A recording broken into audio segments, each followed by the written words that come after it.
사사들이 치리하던 때에 그 땅에 흉년이 드니라. 유다 베들레헴 한 사람이 그의 아내와 두 아들을 데리고 모압 지방에 가서 거류하였는데 그 사람의 이름은 엘리멜렉이요 그의 아내의 이름은 나오미요 그의 두 아들의 이름은 말론과 기론이니 유다 베들레헴 에브라 사람들이더라. 그들이 모압 지방에 들어가서 거기 살더니 나오미의 남편 엘리멜렉이 죽고 나오미와 그의 두 아들이 남았으며 그들은 모압 여자 중에서 그들의 아내를 맞이하였는데 하나의 이름은 오르빠요 하나의 이름은 루시더라. 그들이 거기에 거주한 지 10년쯤에 말론과 기럨 두 사람이 다 죽고 그 여인은 두 아들과 남편의 뒤에 남았더라. 19절로 넘어갑니다. 19절에서 22절까지의 말씀입니다. 이에 그 두 사람이 베들레헴까지 갔더라. 베들레헴에 이를 때에 온 성읍이 그들로 말미암아 떠들며 이르기를 이가 나오미냐 하는지라. 나오미가 그들에게 이르되 나를 나오미라 부르지 말고 나를 마라라 부르라. 이는 전능자가 나를 심히 괴롭게 하셨음이니라. 내가 풍족하게 나갔더니 여호와께서 내게 비어 돌아오게 하셨느니라. 여호와께서 나를 징벌하셨고 전능자가 나를 괴롭게 하셨거늘 너희가 어찌 나를 나오미라 부르느냐 하니라. 나오미가 모압 지방에서 그의 며느리 모압 여인 룻과 함께 돌아왔는데 그들이 보리 추수 시작할 때에 베들레헴에 이르렀더라. 아멘.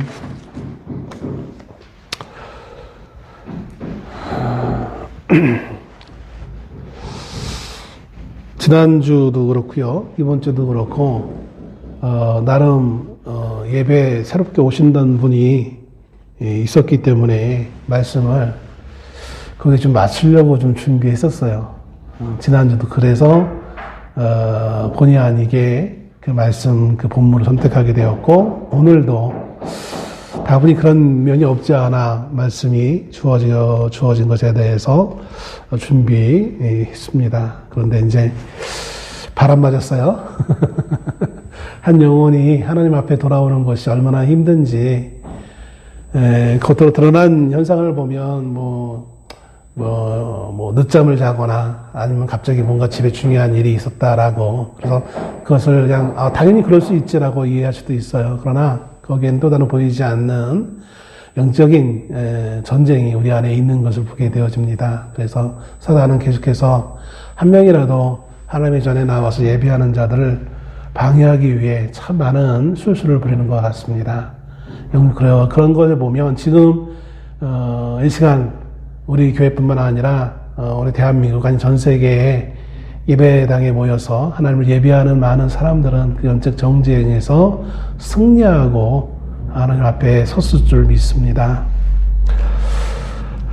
더 많은 이들이 하나님 앞에 나와서 하나님을 예배했으면 참 좋겠는데 참 쉽지 않은 것을 보게 되었습니다. 오늘 교회가 좀 공기 순환을 시킨다고 나름 했는데 고기 냄새는 안 나는데 향초를 피운 초 냄새가 좀 많이 나요. 무슨 말씀인가 우리 이동성 선생님은 보시는데 주중에 저희 함께 전도하는 저희 노회에 함께 전도하고 있는 팀 목사님들을 모셔서 저희 교회에서 이제 좀 식사를 같이 했어요. 고기 파티를 했어요. 그러다 보니까 이제 그 같은 팀 목사님뿐만 아니라 이제 노회에 이제 좀 나이 드신 어르신 목사님까지 초대해서 같이 이제 고기를 구워 먹다 보니까 교회 안에 고기 냄새가 너무 많이 배어 있어요. 그래서 향을 좀 없애려고 향을 피웠는데 고기 냄새는 덜 나는데 초 냄새가 더 많이 나는 것을 보게 되어집니다. 하나가 없어지면 또 하나가 다른 냄새가 나는 것처럼 우리의 믿음의 싸움은 분명히 영적인 전쟁에서 사단은 계속해서 우리를 미혹하고 있는 것을 봅니다. 이 편에 쓸 것인가 저 편에 쓸 것인가 이 냄새를 나게 할 것인가 저 냄새를 나게 할 것인가 세상의 냄새를 풍기게 할 것이냐 아니면 예수의 향기를 품게 할 것인가. 아마 이것은 우리가 믿음의 생활을 하면서 예수님을 만날 때까지 끊임없는 이 싸움 가운데 우리가 살아가야 될 줄로 압니다. 그러나 이 싸움은 분명히 주님이 말씀하시는 것은 이 싸움에 대해서 이것도 우리의 싸움이 아니라 예수님의 싸움이었고 예수님이 승리하셨다라고 선언하고 있습니다. 그것을 믿고 예수님을 따라간다면 우리는 마침내 궁극적인 승리가 우리에게 주어짐을 확인하는 그런 순간이 있으리라 믿습니다. 자, 오늘 서론이 너무 길었는데요. 오늘 룻기서는 엘리멜렉이라고 하는 평범한 한 이스라엘 사람의 가정의 이야기를 기록해 주고 있는 것을 보게 되어집니다. 그런데 이 엘리멜렉이라고 하는 이 한 평범한 가정의 이야기는 사실 지금 제가 평범한 가정이다라고 말씀을 드렸지만, 그러나 평범하되 전혀 평범하지 않은 교훈의 내용이 여기 본문에 담겨져 있는 것을 보게 되어집니다. 즉, 단순한 한 가정의 상황을 말해주는 것으로 끝나는 것이 아니라 좀 더 큰 교훈의 내용이 여기에 숨겨져 있는 것을 보게 되어지죠. 본문 1장에 등장하는 유다 베들레헴이라는 곳에 살고 있었던 엘리멜렉의 가정은 가장인 엘리멜렉이라는 사람과 그의 아내 나오미, 그리고 그들의 두 아들인 말론과 기론이라는 이렇게 평범한 네 사람을 구성으로 하고 있는 한 가정의 모습이 담겨져 있습니다. 그런데 이들이 살고 있는 이 지역에 공교롭게도 흉년이 들게 되어집니다. 아마도 엘리멜렉은 이 흉년을 맞이하여서 도저히 이 땅에, 자신의 고향에 머물러 사는 것이 불가하다라고 느꼈던 것 같아요.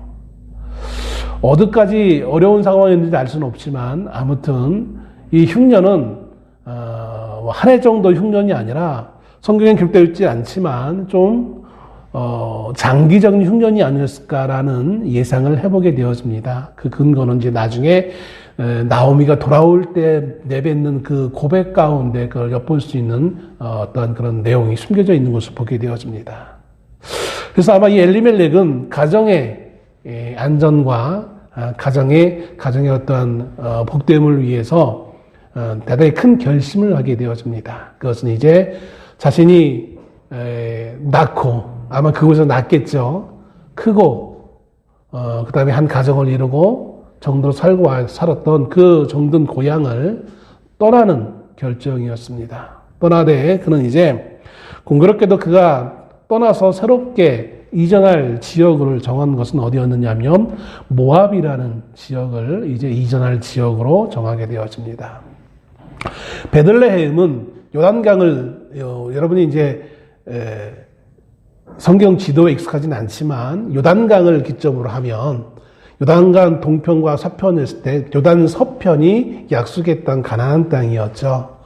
그래서 요단강을 건너면 우리가 여호수아서를 보면 제일 먼저 만나는 것이 여리고성입니다. 여리고성을 만나고 그 주변에 이제 여러 가지 몇 가지 성이 나옵니다. 그리고 그 여리고성에서 얼마 멀지 않은 곳에 있었던 지역, 이것이 아마 베들레헴으로 이해하면 될 겁니다.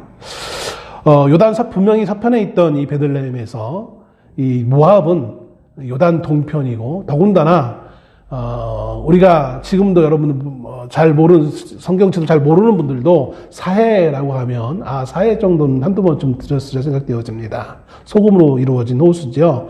그 사해 그 동쪽에 있었던 지역이 모압 지역입니다. 그러니까 사실 이 엘리멜렉이 이전하기로 한 것은 상당히 매우 먼 거리를 가야만 하는 그러한 결정이었던 것을 보게 되었습니다. 그들의 그 시각으로 본다면 이주라는 이것은 매우 큰 먼 거리를 이동해야만 하는 그러한 상황이었던 것을 보게 되어지죠.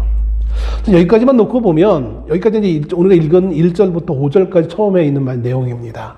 근데 여기까지만 보면 도대체 룻이라는 책명을 떠올릴 수 없는, 여기 나오는 기껏해야 4명의 이름 가운데는 룻이라는 이름이 없었기 때문에요. 그러나 곧 이제 여기에 룻이라고 하는 이름이 들어올 수밖에 없는 새로운 이제 등장인물들이 나오게 되어지죠.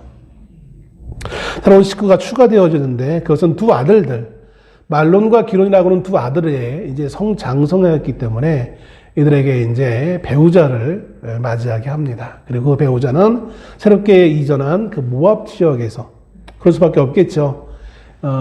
이스라엘 같은 민족에서 떠나서 모압 지역으로 이동했으니까 거기에는 모압인들이 살고 있지 유대인들이 살고 있는 지역이 아니었습니다. 당연히 주변에서 배우자를 찾을 수밖에 없었던 것이죠. 그래서 모압 여인들, 오르파라는 이름을 가지고 있는 여인과 룻이라는 이름을 가지고 있는 여인, 두 여인을 각각 자신의 아들들의 배우자로 선택하게 되어지고 이제 결혼을 시키는 것을 보게 되어집니다. 성경의 내용의 구성상 보게 되어지면 아마 아버지 엘리멜렉은 베들레헴에서 모압 지역으로 이동하는 데까지만 영향력을 미친 것 같아요. 그리고 결혼을 말하는 거에 앞서 그 아버지 엘리멜렉은 이제 죽음을 맛보게 되었습니다.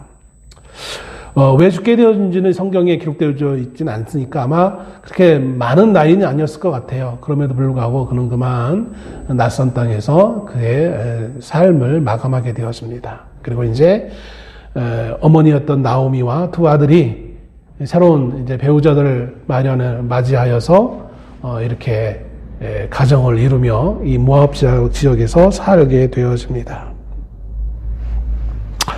자, 그런데 말씀에 따라 보게 되어지면 오늘 읽지는 않았지만 6절 말씀에 이런 말이 있어요.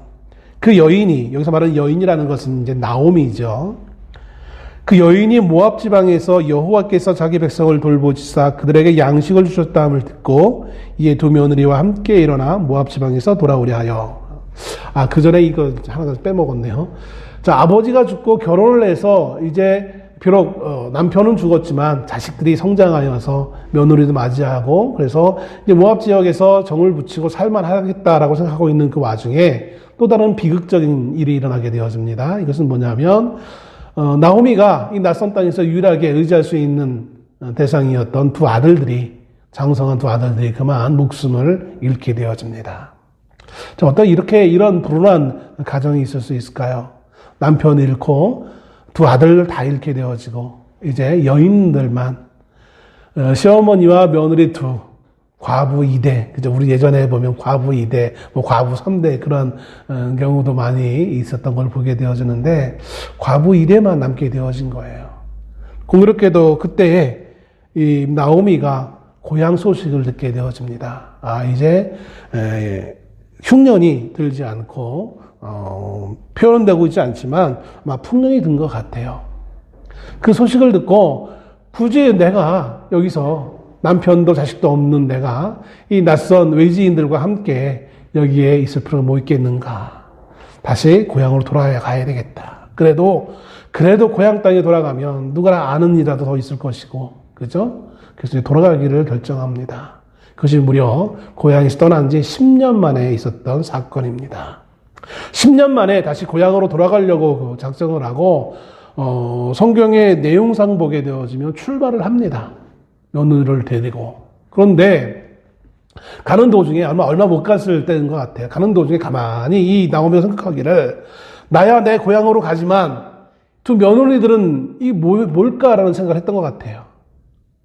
아마 좀 독한 시어머니라면 그런 마음이 없었을 텐데 우리나라 전래동화에 나오는 그 독한 시어머니라면 그런 생각이 안 들었을 텐데 나오미는 좀 양심적이었던 것 같습니다.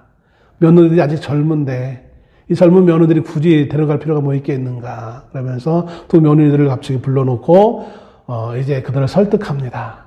현재의 상황을 이야기하면서 그들의 고향 땅으로 다시 돌아가기를, 나도 내 고향 땅으로 돌아가듯이 너희도 너희 고향, 너희 친정이겠죠. 돌아가라 라고 설득을 합니다. 처음에는 두 며느리가 다 거부했습니다. 어머니를 쫓아가겠다고. 그걸 보면 아마 나오미가 그렇게 못된 습성을 가지고 있던 시어머니는 아니었던 것 같아요. 또 며느리가 처음에는 잘 따라가겠다라고 이렇게 고백을 합니다. 그럼에도 이 나오미는 다시 한번 설득을 하죠. 상황이 여차저차 하니까 너 가봤자 낯선 타국 땅에 너희가 아무 소망도 없는데 굳이 가냐? 내가 허락할 테니까 그냥 집으로 돌아가라. 제3 시어머니의 설득에 한 며느리인 오르빠는 설득을 당했어요. 내심 원했을지 모르겠지만 처음부터 아무튼 설득을 당해서 고향으로 돌아가는 길로 결정을 합니다. 근데 여기서 우리는 꼭 인생사 보면 꼭 튀는 사람이 한 사람쯤은 있어요. 그죠?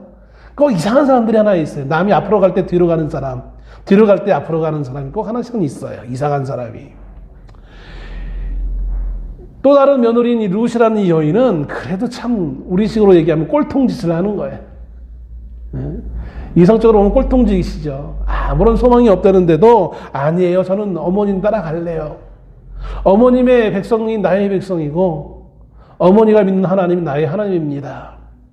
이렇게 고백을 하면서 따라갈 것을 다시 한번 시어머니 나오미에게 얘기합니다. 시어머니가 설득하려고 했는데 오히려 시어머니 설득을 당한 케이스예요. 그래서 말씀에 14절 말씀에 이렇게 기록합니다. 그렇게 하면서 14절에 그들이 소리를 높여 다시 울더니 오르빠는 그의 시어머니에게 입맞추되 룻은 그를 붙쫓았더라. 정들었던 두 며느리가 다 정들었지만 오르빠는 눈물을 흘리면서 이제 돌아갈 것을 결심을 하고, 근데 여기 룻은 그를 붙쫓았더라라고 이렇게 이야기하고 있습니다. 이 붙쫓았다라는 이 단어는 직역을 하면 가까이 갔다라는 뜻이에요. 밀쳐내니까 밀쳐냄을 당하지 않기 위해 오히려 더 바짝 들러붙는 모습인 것이죠. 여러분 이런 상황을 눈으로 한번 마음속으로 한번 생각을 해보세요. 가라 하니까 이 며느리는 오히려 더 시어머니에게 한 발 더 다가가서 바짝 붙는 그러면서 자신의 의견을 표출하고 있는 것을 보게 되었습니다. 뭐 시간이 많이 부족하지만 그래도 여기서 한 가지 이해를 돕기 위해서 설명해야 될 필요성이 있기 때문에 설명해야 될 것은 뭐냐면, 여기에 이제 시어머니 나오미가 며느리들을 설득할 때 무엇으로 설득했을까? 이것은 이제 이스라엘뿐만 아니라 그 당시 고대 중동의 문화적인 요소를 좀 우리가 알아야 될 것 같습니다. 여기 이제 계대 결혼이라는 것이 있어요.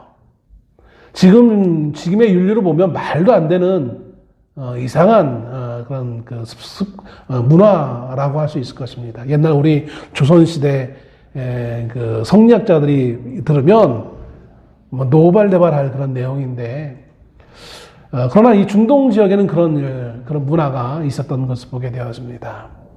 그리고 이것은 성경에도 그대로 기록되어져 있는 것을 보게 되었습니다. 형제 중에 결혼을 해서 한 형제가 그만 후사가 없이, 그러니까 재산을 물려줄 아들이 없이 남편이 죽게 되어지면 그 여인은 그가 뭐 형수가 됐건 아니면 뭡니까? 갑자기 생각이 안 납니까? 그러니까 형수 말고 또 뭐 있지?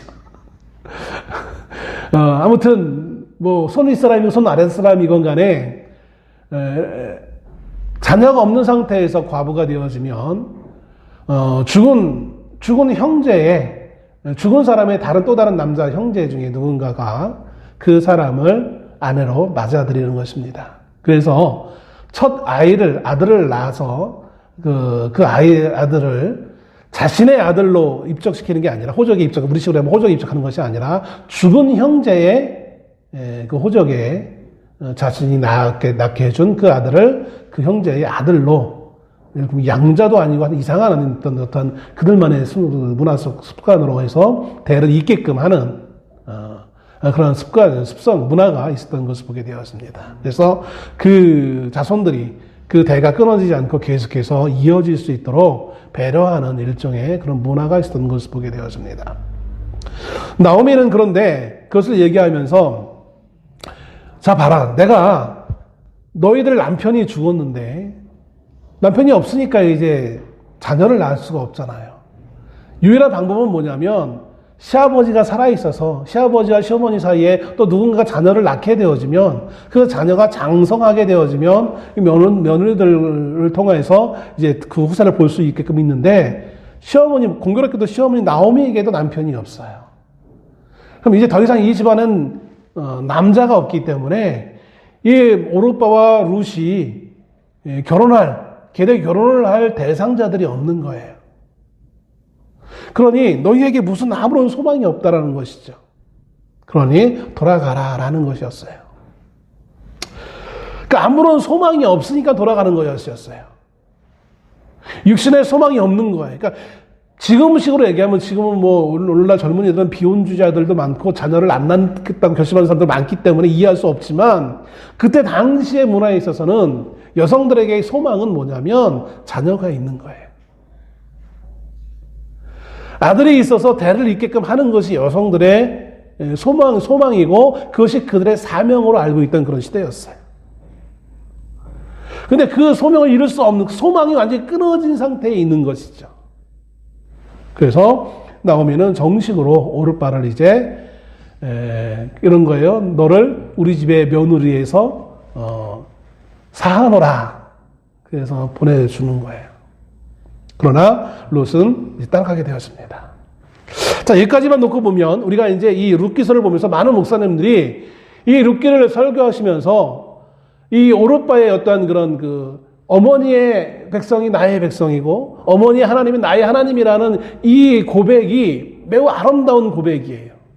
결국 이 고백을 통해서 이 롯이 어머니의 고향 땅으로 찾아갔을 때 방금 말한 계대 결혼에 보면 자기의 직접적인 형제들도 해당되지만 먼 친척까지도 해당되어지는 그런 문화의 풍습이 있었어요. 마침 거기에서 보아스라는 사람이 있어서 보아스와 이제 이 롯이 결혼하게 되어지고 이세를 낳게 되어지고 그래서 거기에서 누가 나오게 되냐면 다윗의 할아버지 뻘이 되어지는 사람이 태어나게 되어지는 것을 보게 되었습니다. 그래서 오늘 룻기서를 보게 되어지면 우리는 많은 목회자들이 목사님 설교를 하면서 이 롯의 이 믿음에 대해서 칭찬하면서 그런 믿음을 갖기를 종용하면서 설교를 하시는 것을 보게 되었습니다. 또 다른 것은 이 롯이 이 여인은 이방 여인이었어요. 유대인이 아니에요. 근데 이방 여인인 이 롯을 통해서 누가 태어나게 되어집니까? 다윗의 할아버지가 태어나는 거예요. 그 다윗의 할머니가 이 이방 여인이었던 롯이에요. 그게 얼마나 대단히 큰 영광이에요.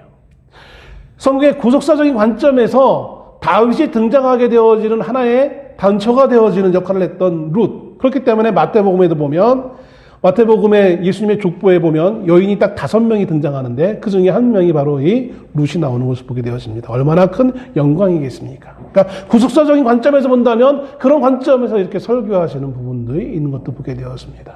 근데 저는 오늘 이 본문을 통해서 그런 관점은 좀 내려놓고 또 다른 측면의 말씀을 이제 교훈을 얻기를 원합니다. 본문은 하나의 아름다운 로맨스적인 힘들게 살고 있는 시어머니를 모시고 살고 있는 한 연약한 여인을 보아스라고 하는 부자가 어떻게 눈에 띄어가지고 이루지 못할 하나의 사랑을 이루는 어떤 로맨스적인 어떤 요소가 있는 드라마틱한 어떤 그런 내용으로 이 본문의 내용을 이해할 수도 있어요. 메시아의 족보를 이루는 당연히 큰 위대한 일을 이루는 한 위대한 여성으로 볼 수도 있겠죠. 그래서 이 여성의 인생 승리를 통하여서 오늘날 여권 신장을 추구하는 사람들의 입장에서 본다면 대단히 큰 본받을 만한 하나의 여성으로서 이야기할 수도 있을 측면이 있을 것입니다. 그러나 오늘 저는 좀 전에 말씀드렸던 것처럼 다른 측면에 성경이 교훈하고 있는 내용이 그것만이겠느냐 또 다른 측면은 없지 않을까라고 묵상하는 가운데 하나님 저에게 깨닫게 하시는 것이 또 다른 측면의 것들을 보여주시고 있는 것을 보게 되어집니다. 먼저 그것을 말하기에서 먼저 우리가 생각해야 될 것은 이 룻기서의 배경이에요. 룻기서가 주인공인 이 엘리멜렉과 나오미와 롯이 살고 있던 이 시대는 어떤 시대였냐면 이스라엘의 역사에 있어서 사사시대였습니다. 사사시대.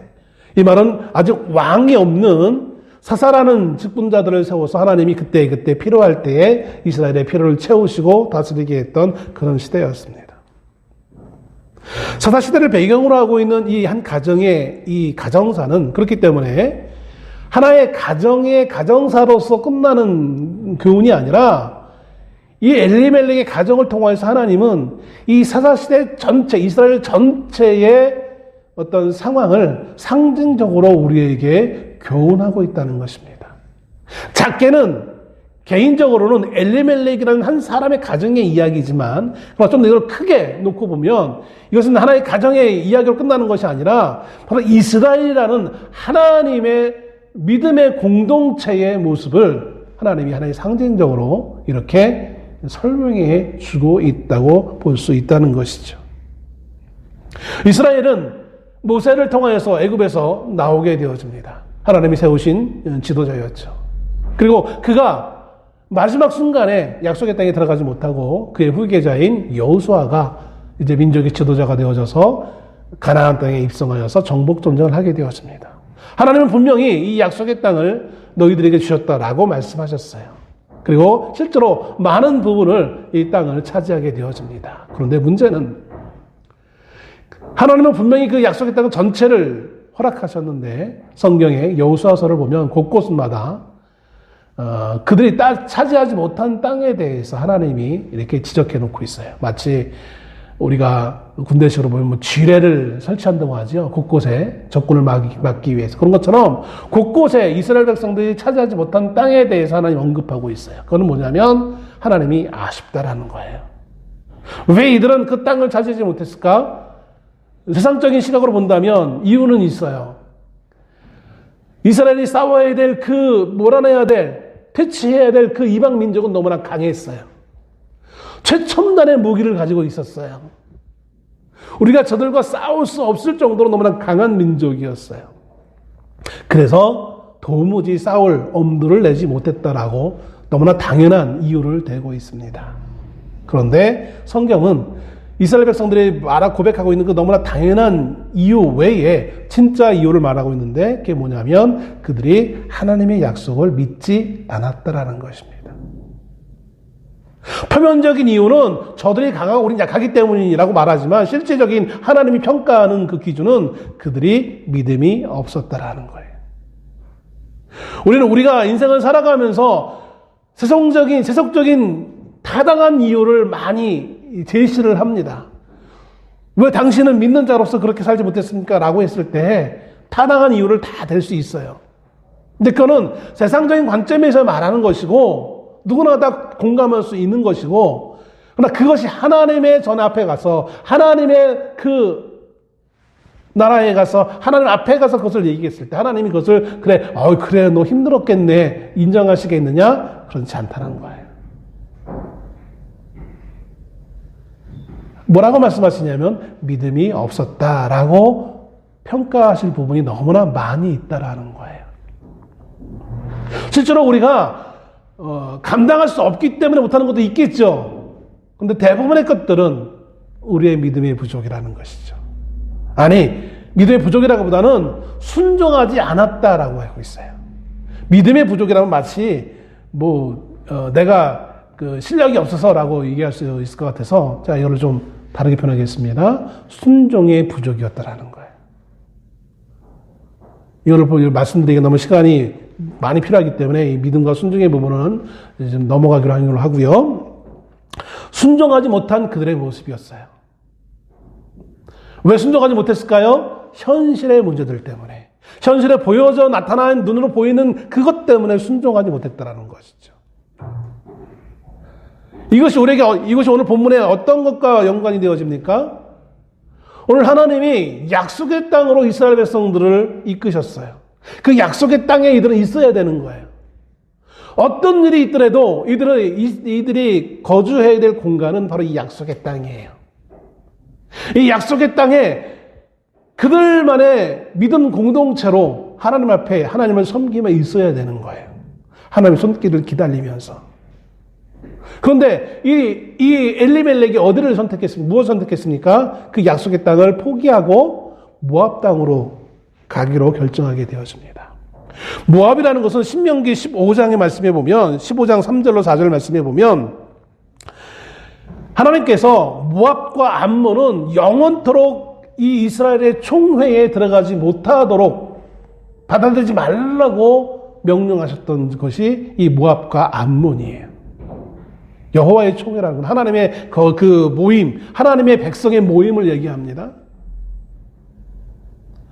하나님은 그들을 절대로 받아들이지 말아라 라고 말씀하고 있어요.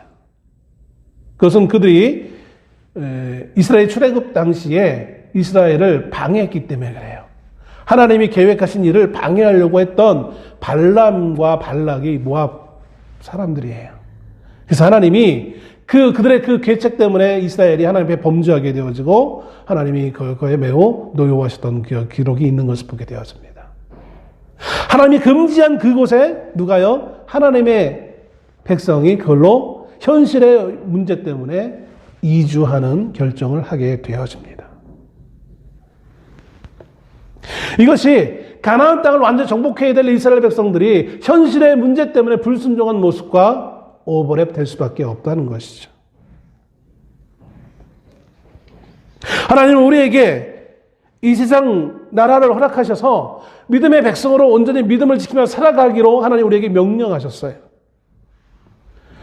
이 세상 나라에서 우리가 주인의식을 가지고 하나님의 백성으로서 온전히 사명감을 가지고 살도록 명령하셨어요. 그리고 이 세상에서 우리는 그 어둠의 세력들과 하나님 믿지 않는 어둠의 세력들과 적절한 타협이 아니라 그들과 싸우며 죽기까지 피 흘리기까지 싸우며 우리의 믿음을 지키며 믿음의 도를 보이며 살아가기로 우리에게 명령하셨어요. 그런데 오늘 우리들은 그러한 믿음의 싸움을 온전히 싸우고 있는가? 현실의 여러 가지 문제들로 인하여서 우리는 적절하게 타협하며 우리는 살아가고 있지 않습니까? 아니, 오히려 세상적 요소들의 더 중요함을 우리가 고백하면서 믿음의 모습을 약화시키고 세상과 적절하게 타협하며 우리는 살아가고 있지 않습니까?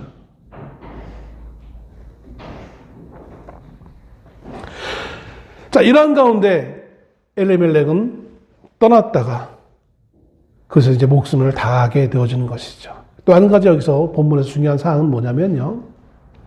약속의 땅을 떠난 것도 문제지만 왜 그들이 약속의 땅을 떠나게 되어지는지 그 원인을 한번 좀 더 찾아봐야 될 줄로 압니다. 성경 말씀에 보면 이 땅에 흉년이 들었다라고 이렇게 말씀하고 있습니다. 1절에. 자, 흉년이 드는 것은 구약에서 흉년이라는 것은 매우 큰 의미가 있어요. 오늘날도 이렇게 그것을 지금 똑같이 100% 적용하면 안 돼요. 그때하고 지금은 상황이 다릅니다.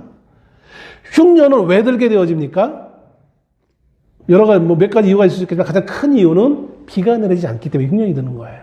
질병이 들어온 것도 있겠지만 비가 오지 않기 때문에 흉년이 드는 거예요. 농사가 안 되는 거예요. 근데 하나님이 이스라엘 백성들을 가나안 땅에 들어가게 하시면서 약속하시기를 너희가 나에게 순종하면 하나님 백성들이 하나님 앞에서 순종하며 믿음을 지키고 살면 너희에게 복을 주는데 이른 비와 늦은 비를 내려서 곡식을 거둘 수 있게끔 하겠다라고 말씀하시는 거예요. 오늘날 같이 과학이 발달하여서 미리미리 우물을 파놓고 모든 관기시설 잘 되어져 있던 시대가 아니었어요. 100% 거의 100% 천수답이었어요. 비가 와야만 농사를 짓고 곡식 씨앗을 심을 수 있고요. 비가 와야만 수확을 거둘 수 있는 거였어요. 비가 와야만 땅이 물러지고 그다음에 곡식 심을 수 있는 토질이 형성이 되어지겠죠. 그리고 비가 와야만 어느 정도 성장한 곡식들이 이제 쭉 성장해서 열매까지 맺히게 되어지는 것입니다. 하나님 그것을 이른 비와 늦은 비라고 말씀하셨어요. 근데 방금 말씀드린 것처럼 하나님은 너희가 순종하면 이른 비와 늦은 비를 내리기 위해서 너희에게 풍성한 수확을 약속하셨어요. 근데 흉년이 들었다는 것은 무엇을 의미해서 그렇기 때문에 그거를 관점에서 본다면 흉년이 들었다는 건 무슨 관점입니까? 어떤 내용입니까? 무슨 결과를 말해주고 있는 거예요? 이들이 순종했다는 겁니까? 안 했다는 겁니까? 안 했다라는 거예요. 이게 오늘 우리의 관점에서 기상이변으로 이렇게 이해하시면 안 돼요. 하나님 그에게 분명히 모세에게 십계명을 주고 율법을 주시면서 분명하게 선언하셨어요. 약속의 땅에 들어가면 이렇게 하겠다. 그들에게 아침마다 만나를 주시는 그 하나님이 그 기적을 경험하게 하셨던 그 하나님이 내가 너희들에게 날이 새면 밤사이에 진영의 이슬처럼 만나를 내리게 해서 먹였던 그 하나님의 그 능력이 그대로 가나안 땅에서도 나타나게 되는데 어떻게 나타나게 되어지냐면 너희가 순종만 하면 너희가 곡식을 심고 거둘 수 있도록 이른 비와 늦은 비를 주겠다라고 했어요. 그런데 어떻게 됐습니까? 흉년이 들었어요. 그럼 이것은 누구의 계획입니까? 기후의 계획이 아니라 하나님의 계획이신 거예요. 정상적인 믿음의 사람이라면 어떻게 해야 됩니까? 이 흉년이 아유 흉년 들었네, 아유 힘들어, 이게 아니라 왜 흉년이 들었는지를 그 이유를 찾아야 되는 거예요. 하나님의 약속의 말씀을 기억하면서 아 이것은 우리가 하나님의 불순종했구나, 이것을 원인을 찾아서 하나님의 불순종의 요인을 회개하든지 제물을 드리든지, 제물 드리는 게 회개이긴 하지만 아무튼 그렇게 이 문제를 해결해야 되는 것이지 거기를 떠나는 것이 해결되어지는 것이 아니에요. 회개하기보다는 그 문제를 덮어놓고 피하려고 하는 엘리멜렉의 모습은 한 가정의 모습만이 아니라 바로 이스라엘의 무지함과 무감각한 신앙의 모습을 상징적으로 우리에게 보여주고 있는 거예요. 진정한 원인은 찾지 못하고 그들이 다른 곳에서 원인을 찾으려고 하는, 다른 땅으로 옮긴다든지 남의 것을 빼앗는다든지, 이것이 우리들의 한계의 모습인 것이죠. 이것이 이스라엘 백성들의 한계의 모습이었던 거예요. 흉년이 들자 자기만 먹고 살기 위해서 정든 고향 땅을, 약속의 땅을 저버리고 하나님이 금지했던, 교류하기를 금지했던 그 모압 땅으로 가서 거기서 정착하며 거기서 우리 가정은 행복하게 살아야지라고 결정했던 그 엘리멜렉의 그 결정은 사람들의 눈으로 봤을 때는 올바른 결정일 수 있어요. 그러나 믿음의 눈으로 봤을 때에는 하나님의 약속을 철저히 믿지 않았던 실패의 선택이었다는 사실인 것입니다. 참 이상한 것은요, 아까도 읽었지만 나오미가 모든 남편과 아내를 잃은 다음에 고향 땅 다시 돌아가려고 결정했을 때 그 결정의 원인이 뭐였습니까? 4절, 다시 한번 5절, 6절 말씀해 보면 모압 지방에서 여호와께서 자기 백성을 돌보시사. 하나님은 참 인자하신 게 심판 중에서도 자기의 백성을 돌보시는 거예요. 잘해서가 아니라 내 백성이니까. 돌보시사 그들에게 양식을 주셨다. 서두에는 제가 풍년이라고 했지만 풍년까지는 아닐 수도 있어요. 하여튼 그 흉년은 벗어나게 해서 먹고 살 만큼 정도만 하게 한 거예요. 그 소문을 듣고 다시 이 여인은 돌아가요. 먹는 문제 때문에 고향 땅을 떠났던 이 여인은 먹는 문제 때문에 다시 한번 고향으로 돌아가는 선택을 하게 되었습니다. 저는 우리의 모든 선택이, 이 땅에서 우리의 모든 선택이 이러한 모습이지 않습니까? 먹고 사는 문제 때문에 선택하게 되어지고 편안하게 살고자 하는 육체가 편안하고자 살고 싶은 그 원인 때문에 우리는 결정하고 선택하며 이렇게 인생을 늘 살아가고 있어요. 그게 참 100% 다 맞아서 행복하게 되어지면 얼마나 좋겠습니까? 그런데 이 여인은 참 가는 곳곳마다 불행의 모습들을 직면하게 되어지잖아요. 이 여인이 그러면서 고향 땅에 도착해서 고향 사람들이 그래도 뭐 10년 정도 됐으니까 아직 아는 사람이 많이 있었을 거 아니에요. 그렇게 나이가 많은 것도 아니었고 처음 떠날 때는 사람들이 알아보고 이 여인을 향하여서 19절 말씀해 보니까 이가 나오미냐 하는지라, 그죠? 20절에 나오미가 그들에게 이르되 나를 나오미라 부르지 말고 나를 마라라 부르라. 이는 전능자가 나를 심히 괴롭게 하였음이라. 나오미라는 그 여인의 그 이름에는 희락이라는 뜻이 있어요. 기쁨이죠. 근데 이 사람들이 이 여인이 나오미가 아니냐, 그러니까 자기 이름이 중요한 게 아니라 그 이름의 의미, 담겨있는 의미, 기쁨, 희락. 나는 기쁨이의 사람이라고 사람들 불러주지 마세요. 차라리 나를 뭐라고요? 마라라고 불러주세요. 마라라는 이 이름에는 어떤 뜻이 있냐면 괴로움이에요. 괴로움. 나는 이제 더 이상 기쁨이 아니라 희락이 아니라 나는 괴로움이에요. 그러면서 이어지는 고백이 뭐였어요? 전능자가 나를 심히 괴롭게 하셨습니다. 누가 나를 이렇게 불행하게 만들었다는 거예요? 하나님이. 이 모든 책임이 누구에 있다고요? 하나님이요. 이게 우리 인생의 모습이에요. 자기가 하나님 앞에 순종하지 못하는 것을 기억하지 못하고요. 하나님이 이렇게 나에게 복을 나누셨기 때문에 이렇게 된 거야. 이렇게 생각하고 있는 게 인생의 모습이에요. 자신들이 믿음으로 살지 않은 부분은 전혀 인지하지 못해요.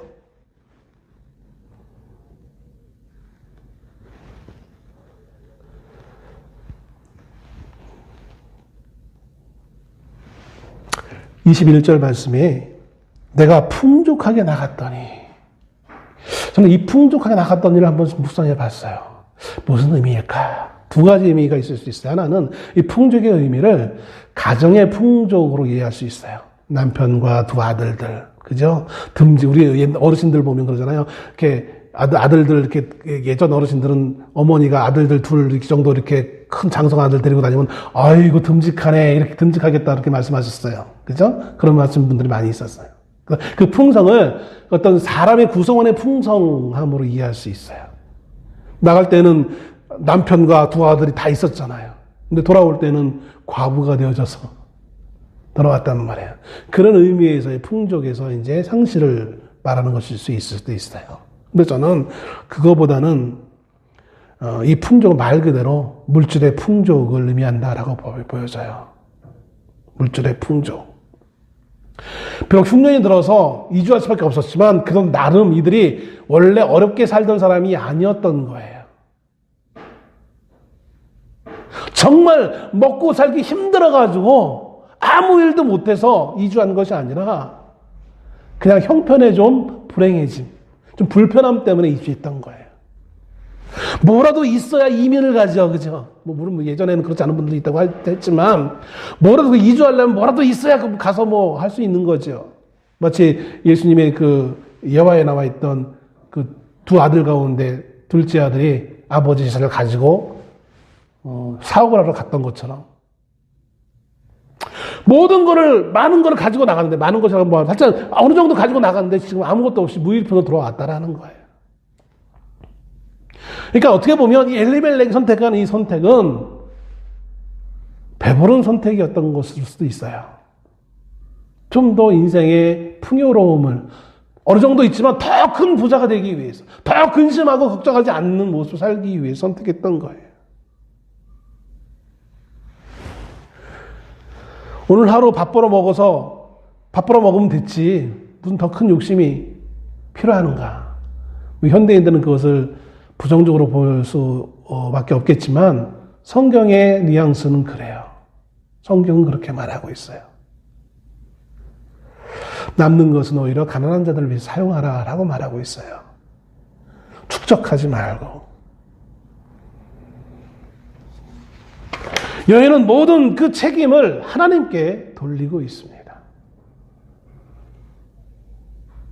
열왕기상 18장 17절에 이스라엘의 아합 왕이 이스라엘을 괴롭게 하는 자여라고 엘리야를 만나는 순간 그렇게 엘리야를 향하여서 원망하여 말을 합니다. 왜냐하면 그 당시에 비가 안 온 지 3년 반이 지났기 때문에. 말이 그렇죠. 3년 반 동안 비가 안 왔으니 얼마나 힘들었겠어요. 그 모든 고통의 원인을 아합 왕은 엘리야 선지자에게 뒀어요. 왜냐하면 엘리야 선지자가 하나님의 말씀을 대언할 때 너희에게 비가 안 내리지 않겠다라고 하나님의 말씀을 전해줬으니까. 근데 사실은 엘리야 때문에 그런 것이 아니라 아합 왕의 불순종 때문에, 악함 때문에 비가 내리지 않은 것이었거든요. 똑같은 상황입니다. 사실의 그 모든 환경이 이 엘리멜렉의 한 가정에 그대로 묻어나서 지금 표현되어지고 있는 거예요. 하나님 그것을 지금 지적하고 있는 거예요. 결국은 우리의 모든 계획들, 엘리멜렉의 모든 계획들은, 그의 행복을 위한 모든 계획들은 어떻게 됐다? 성공했다? 아니요, 실패했어요. 모든 것은 다 실패했어요.